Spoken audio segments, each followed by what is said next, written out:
Furence, the Walter test case.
Hello, my name is Raymond Hayes. I'm the director of the Brain Data Analysis Research Division here at the university.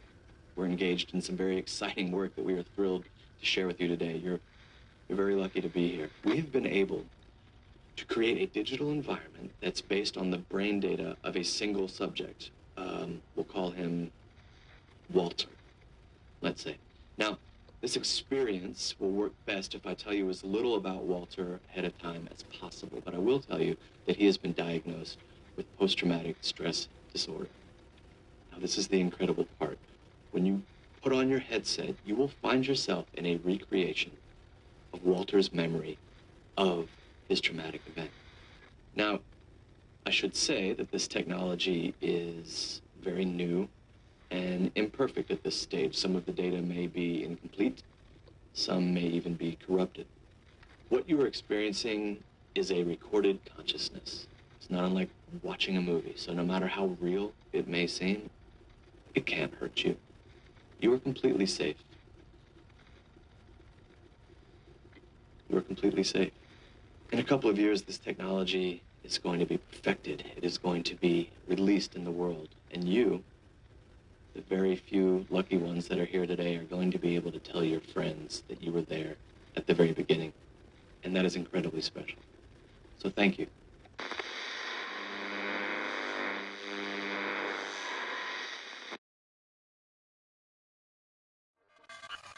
That you?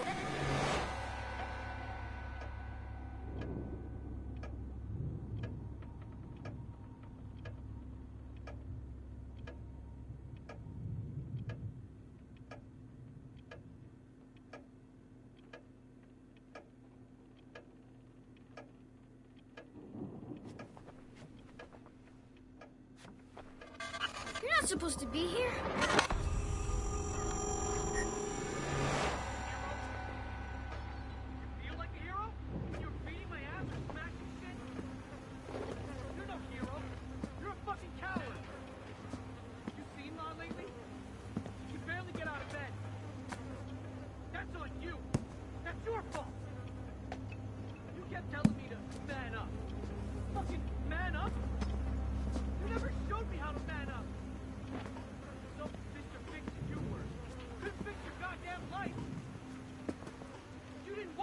Why did you even have me? Afraid to kill a baby, tough guy? Some fucking pro-life shit? Afraid you burn in hell? You dare act. You had no choice, old man. You made me do it. You never gave me a fucking choice. I didn't choose to be born! Well, you're free of choices now. Dead men can't choose. You gave everything to the fucking army. We got nothing. Nothing for you. Nothing but a pair of fucking punching bags. You have one new message. Scotty? You there, baby? Tell Mama what's going on, sweetie. Tell that deadbeat dad of yours to pick up the goddamn phone. I'm sorry, baby. I just get so scared. Should I just come over there? I will if you want me to. Don't bother, Mom. You just stay in bed. You never did a goddamn thing for me either. So why start now? But I did something for you, Mama. I killed the motherfucker.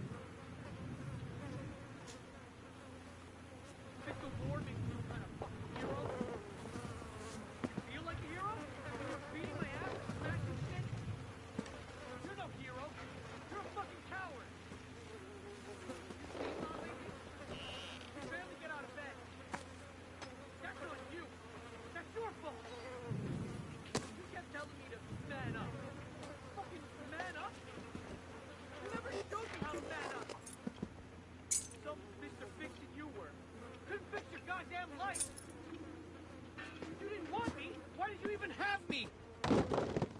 Afraid to kill a baby, tough guy? Some fucking pro-life shit? Afraid you burn in hell? I'll see you there, asshole. Is that you? Can I have my blocks back?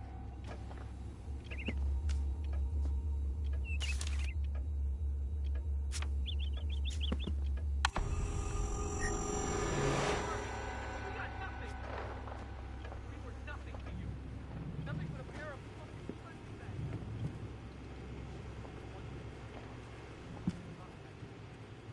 bags. Good afternoon. On my orders, the United States military has begun strikes against al-Qaeda terrorist training camps and military installations of the Taliban regime in Afghanistan. These carefully targeted actions are designed to disrupt the use of Afghanistan as a terrorist base of operations and to attack the military capability of the Taliban regime. We are joined in this operation by our staunch friend, Great Britain. Other close friends, including Canada, Australia, Germany, and France, have pledged forces as the operation unfolds. More than 40 countries in the Middle East, Africa, Europe, and across Asia have granted air transit or landing rights. Many more have shared intelligence. We are supported by the collective will of the world. More than 2 weeks ago, I gave Taliban leaders a series of clear and specific demands. Close terrorist training camps, hand over leaders of the al-Qaeda network, and return all foreign nationals, including American citizens unjustly detained in your country. None of these demands were met. And now, the Taliban will pay a price. By destroying camps and disrupting communications, we will make it more difficult for the terror network to train new recruits and coordinate their evil plans. Initially, the terrorists may burrow deeper into caves and other entrenched hiding places. Our military action is also designed to clear the way for sustained, comprehensive, and relentless operations to drive them out and bring them to justice. At the same time, the oppressed people of Afghanistan will know the generosity of America and our allies. As we strike military targets, we will also drop food, medicine, and supplies to the starving and suffering men and women and children of Afghanistan. The United States of America is a friend to the Afghan people, and we are the friends of almost 1 billion worldwide who practice the Islamic faith.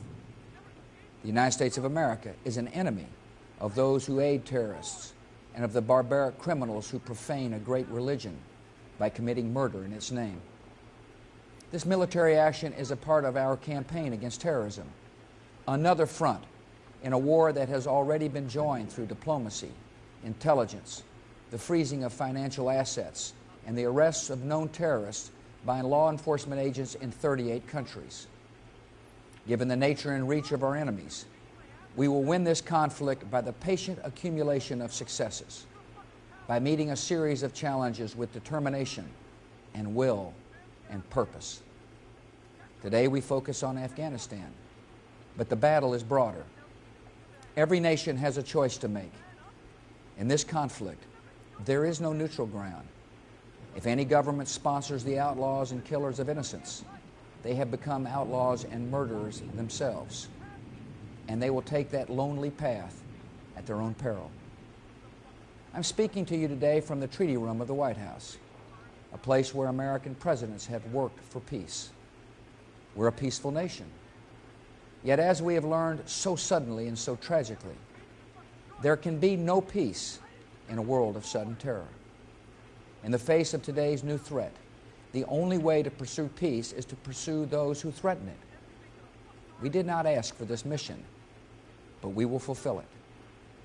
The name of today's military operation is Enduring Freedom. We defend not only our precious freedoms, but also the freedom of people everywhere to live and raise their children free from fear. I know many Americans feel fear today, and our government is taking strong precautions. All law enforcement and intelligence agencies are working aggressively around America, around the world, and around the clock. At my request, many governors have activated the National Guard to strengthen airport security. We have called up reserves to reinforce our military capability and strengthen the protection of our homeland. In the months ahead, our patience will be one of our strengths. Patience with the long waits that will result from tighter security. Patience in understanding that it will take time to achieve our goals. Patience in all the sacrifices that may come. Today, those sacrifices are being made by members of our armed forces who now defend us so far from home, and by their proud and worried families. A commander-in-chief sends America's sons and daughters into a battle in a foreign land only after the greatest care and a lot of prayer. We ask a lot of those who wear our uniform. We ask them to leave their loved ones, to travel great distances, to risk injury, even to be prepared to make the ultimate sacrifice of their lives. They are dedicated.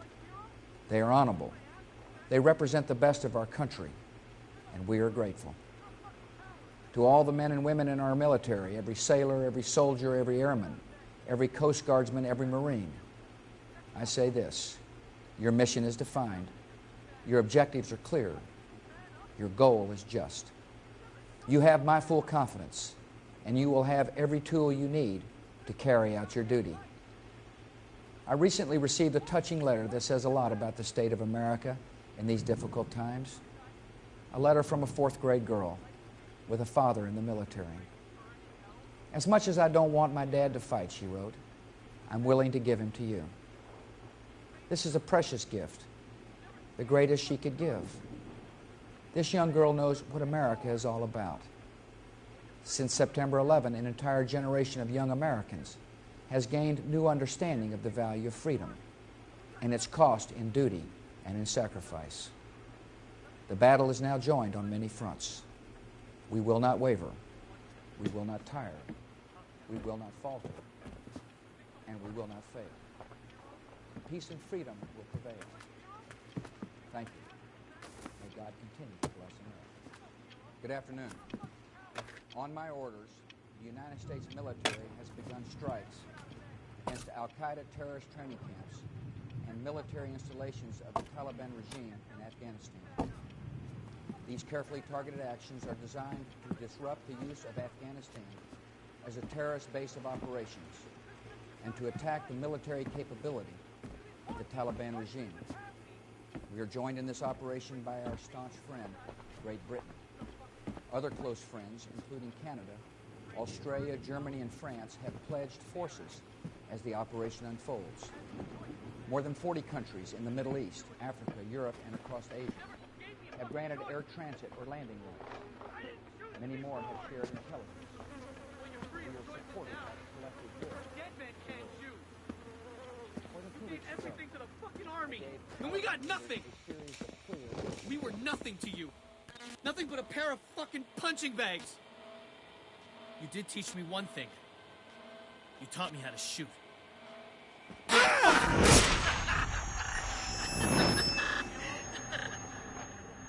like a hero? When you were beating my ass and smashing shit? You're no hero. You're a fucking coward. You seen Law lately? You barely get out of bed. That's on you. That's your fault. You kept telling me to man up. Fucking man up? You never showed me how to man up.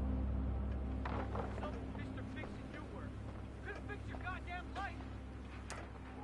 You didn't want me. Why did you even have me? Afraid to kill a baby, tough guy? Some fucking pro-life shit? Afraid you burn in hell? I'll see you there, asshole. I had no choice, old man. You made me do it. You never gave me a fucking choice. I didn't choose to be born. Well, you're free of choices now. Dead men can't choose. You gave everything to the fucking army, and we got nothing. We were nothing to you. Nothing but a pair of fucking punching bags. You did teach me one thing.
It's on you.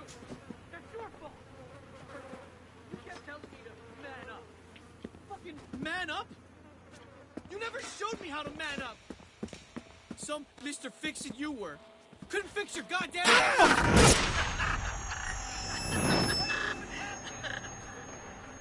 Afraid to kill a baby, tough guy? Some fucking... Is that you? I'm sorry I made you mad, Daddy.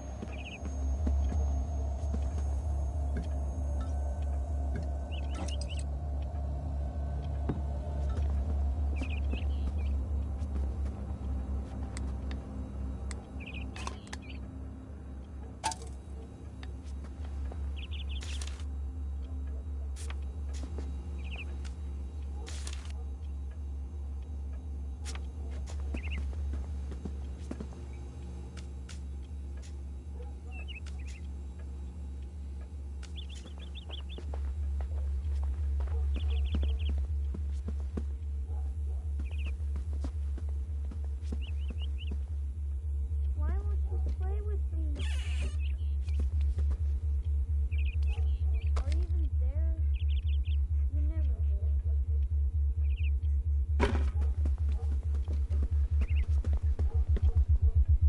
It's all my fault. You never do anything anymore.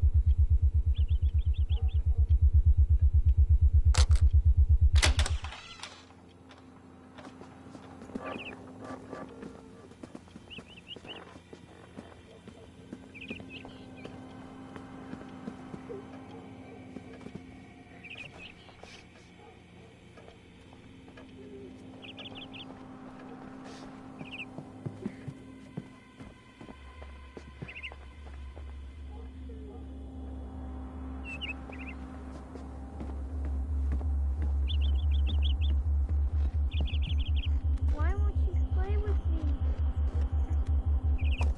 We never do anything anymore.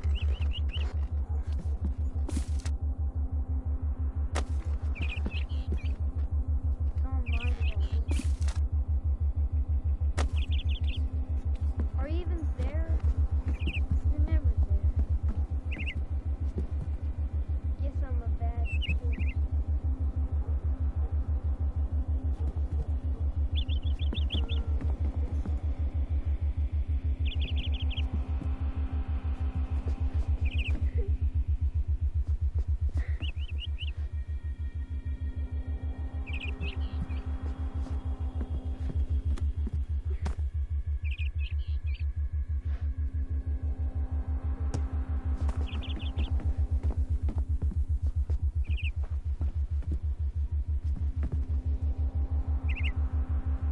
Guess I'm a bad kid. Are you even there? You're never there. It's all my fault.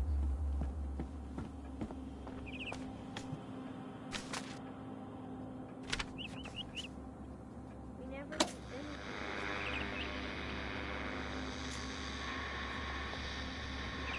Why won't you play with me?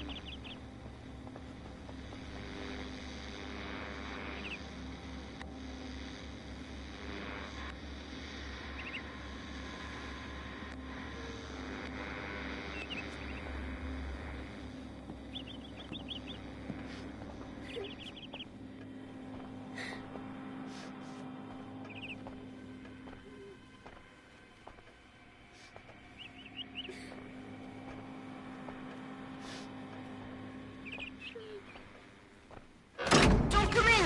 Nothing will happen! You shouldn't be here. Where are my blocks?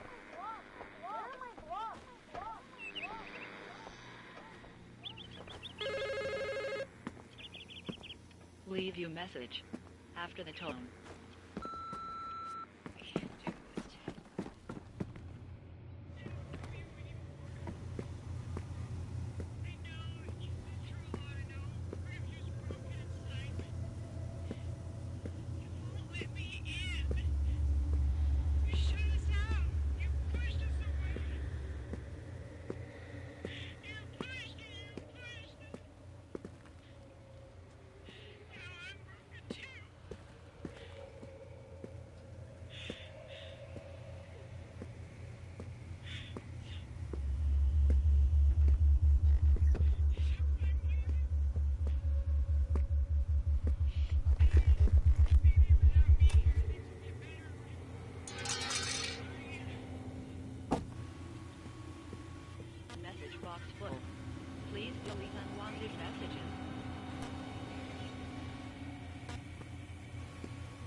You're not supposed to be here. Can't believe I looked up to him. Some goddamn hero. Couldn't save his own family. We're not even a family. We're a bunch of goddamn POWs. It's all a lie. I'm living a fucking lie. Are you proud of me now? I'm a killer. Just like you. I was never good enough. Never man enough. I don't want to be you. I'll show him.